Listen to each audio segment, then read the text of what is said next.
کراچی میں ایک بار پھر زمین میں لرزش، 24 گھنٹوں میں تیسری بار زلزلہ آنے سے شہری میں خوف و ہراس۔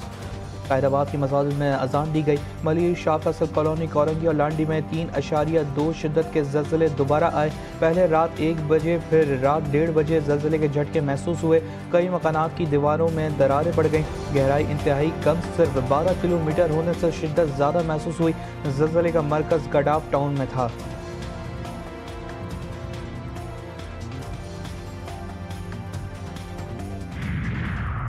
بلوچستان مسلسل بدامنی کی لپیٹ میں، کوئٹہ میں گاڑی کے اندر بم دھماکہ، ایک شخص جہاں باغ، 4 زخمی۔ جہاں باغ شخص کے علاوہ زخمیوں میں سے بھی ایک شخص گاڑی کے اندر تھا۔ پولیس کا دعویٰ دھماکہ خیز مواد گاڑی کے اندر تھا یا کچھ اور، تاحال ابتدائی رپورٹ مرتب نہ ہو سکی۔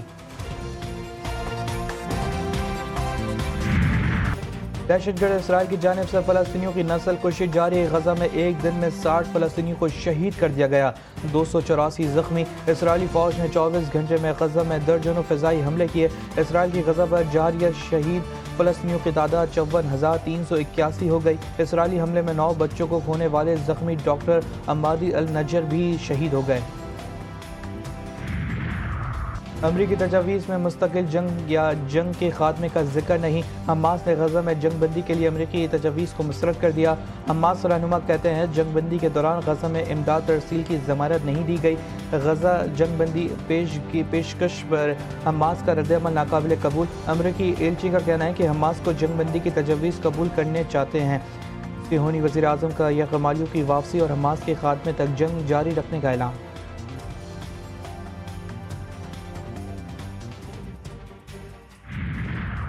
پاک ترک انٹیلیجنس ایجنس کی پاک افغان بارڈر پر مشترکہ کارروائی۔ داعش کے انتہائی مطلوب دہشت گرد ابو یاسر ترکی کو گرفتار کر لیا۔ سیکورٹی ذرائع کے مطابق ملزم دہشت گردی کی متعدد کارروائیوں کا ماسٹر مائنڈ سمجھا جاتا ہے۔ گرفتاری سے نہ صرف ترکیہ بلکہ خطے میں داعش کے نیٹ ورک کو بڑا دھچکا پہنچا ہے۔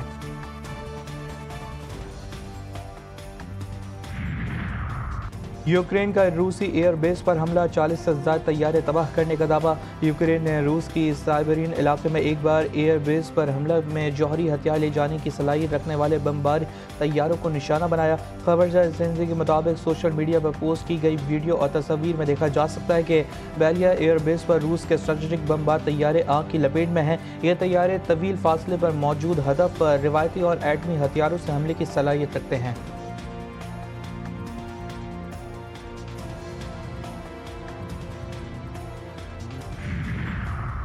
روس نے یوکرین کے ڈرون حملوں کو دہشت گردی قرار دے دیا۔ روسی وزارت دفاع کے مطابق یوکرین نے مرسنک، ارتک اور ایوانو ریازا پر حملے کیے۔ یوکرینی حملے کے بعد کئی طیاروں میں آگ لگ گئی۔ ایئر بیسز پر کیے گئے تمام حملے ناکام بنا دیے گئے۔ غیر ملکی میڈیا کے مطابق روس نے بھی یوکرین کے خلاف بڑی کارروائی کا آغاز کر دیا۔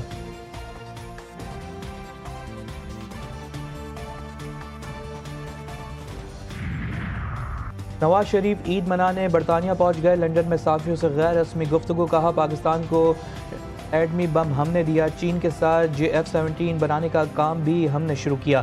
آج بھی ہماری حکومت پاکستان کی معیشت ترقی کر رہی ہے، عوام ووٹ اس کو دیتی ہے جو کام کرتا ہے۔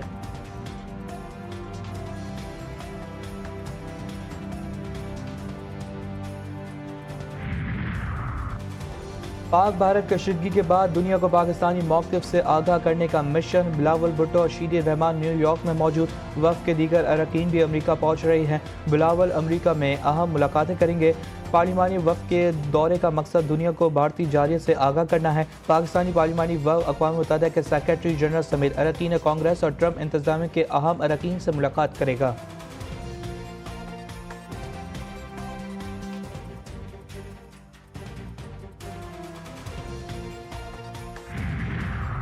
سیالکوٹ کا میدان پھر مسلم لیگ نون کے نام، حلقہ PP-52 سمبھاڑیال میں ضمنی الیکشن۔ ووٹوں کی گنتی کا عمل مکمل، تمام پولنگ بوتھ سے نتائج موصول۔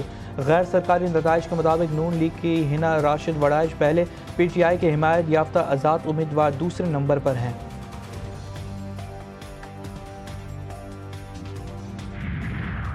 پیپلز پارٹی کا ضمن انتخاب میں نون لیگ پر دھاندلی کا الزام۔ پیپلز پارٹی پنجاب کے سیکرٹری جنرل حسن مرتضیٰ کا سیالکوٹ میں میڈیا سے گفتگو میں کہنا تھا کہ مسلم لیگ نون کے پاس کوئی ایجنڈا ہے اور نہ ہی کوئی حکمت عملی۔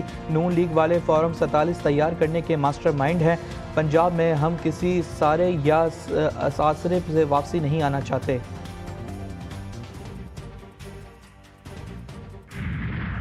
پولنگ سٹیشنز پہ یہ غنڈہ گردی اور دھاندلی ہوئی ہے۔ ہر جگہ پہ ہمارے پولنگ ایجنٹس کو سمڑیال میں نکالا گیا ہے، پولنگ سٹیشن سے ٹھپے لگائے گئے ہیں، بیلٹ سٹفنگ کی گئی ہے، لوگوں کو پولنگ سٹیشن سے باہر نکال کے ان پہ تشدد کیا گیا ہے، لوگوں کے سر پھٹے ہیں، لوگ زخمی ہیں۔ سمڑیال کا الیکشن تو ہم جیت چکے ہیں، اب تو صرف گنتی ہونی ہے، اور اس گنتی میں الیکشن ہرانے کے لیے پورا دن تم لوگوں نے یہ بدماشی کی ہے۔ تحریک انصاف کا کارکنوں پر تشدد کا الزام۔ مرکزی سیکرٹری اطلاعات شیخ وقاص اکرم کہتے ہیں سیالکوٹ ضمنی الیکشن میں لیگی کارکنوں نے پولنگ اسٹیشن پر غنڈہ گردی کی۔ ہر پولنگ اسٹیشن سے ہمارے لوگوں کو باہر نکال دیا گیا۔ یہ سیٹ 8 فروری کو بھی جیتی تھی اور آج بھی برتری ہے۔ عالیہ حمزہ کا کہنا ہے کہ چور چوری سے جائے، سینہ زوری سے نہ جائے۔ یہ کون سی جمہوریت ہے؟ RO آفس کو کنٹینر لگا کر سیل کر دیا گیا۔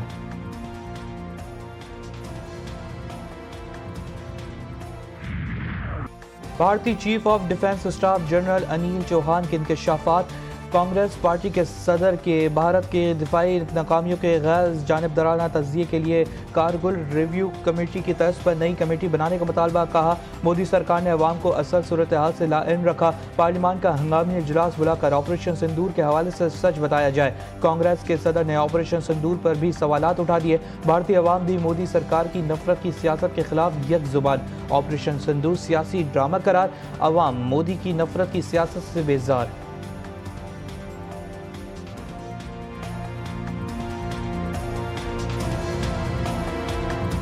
سرکار بس سندور کا معاملہ نکال کے اپنا راجنیتی چمکانے میں لگی ہوئی ہے۔ مودی جی ایسا پوسٹر لگائے ہیں کہ جیسے وہی آگے پلین جیٹ چلا کے چلے گئے ہیں اور وہی پورا آتنکوادیوں کو مار دیے ہیں۔ آتنکوادیوں کو مارے کہاں ہے؟ ان کا فائدہ ہے، ہندو مسلم کا ووٹنگ چاہیے ان کو۔ بھارت میں مودی کی خارجی پالیسی پر کڑی تنقید۔ بھارت کی ناکامی خارجی پالیسی پر انڈین نیشنل کانگریس پارٹی نے سوالات اٹھا دیے۔ پون کھیریا نے کہا کہ بھارت کا دفتر خارجہ مکمل طور پر ناکام ہو چکا۔ جنگ کے بعد پاکستان کو ہر مارچ پر کامیابی مل رہی ہے۔ وزیر اعظم نریندر مودی بتائیں کون سا ملک آج بھارت کے ساتھ کھڑا ہے؟ اب تو روس بھی پاکستان کا دوست بن چکا ہے۔ مودی کی خارجی پالیسی یا ملک کی سیکورٹی پر سوال اٹھاؤ تو غدار قرار دیا جاتا ہے۔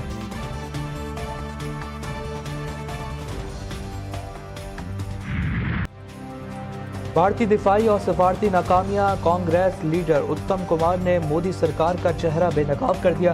سفارتی کمزوریوں اور غیر شفاف پالیسیوں کو آڑے ہاتھوں لے لیا۔ بولے بھارتی رافل طیارے آپریشن سندور میں مار گرائے گئے۔ Chief of defence staff general Anil Chauhan نے بھی رافل طیاروں کے گرانے کی تصدیق کی۔ اتم کمار نے مودی کو جھوٹا کہتے ہوئے مطالبہ کیا کہ حکومت سچائی چھپانا بند کرے۔ سوال کیا جب امریکی صدر ٹرمپ نے جنگ بندی کا اعلان کیا تو بھارت کے DGMO کو کیوں خاموش رکھا گیا؟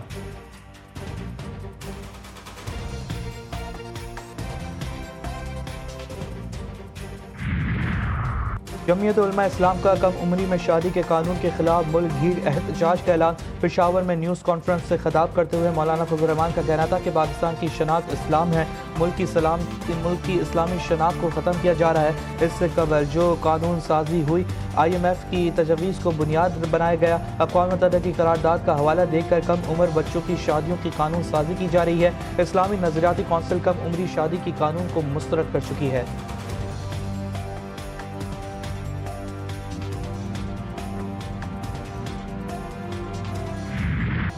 کراچی میں گرمی کی شدت برقرار، پارہ 37 ڈگری سینٹی گریڈ۔ سندھ اور بلوچستان کے بیشتر علاقے میں شدید گرمی کی لپیٹ۔ تربت میں پارہ 52 ڈگری کو چھو گیا، سبی میں 49، نواب شاہ میں 48 ڈگری تک جا پہنچا۔ سکھر 46، حیدرآباد میرپور خاص میں درجہ حرارت 45 ڈگری سینٹی گریڈ ریکارڈ۔ شدید گرمی نے شہریوں کا برا حال کر دیا۔ گلگت بلتستان کشمیر میں چند مقامات پر بارش متوقع۔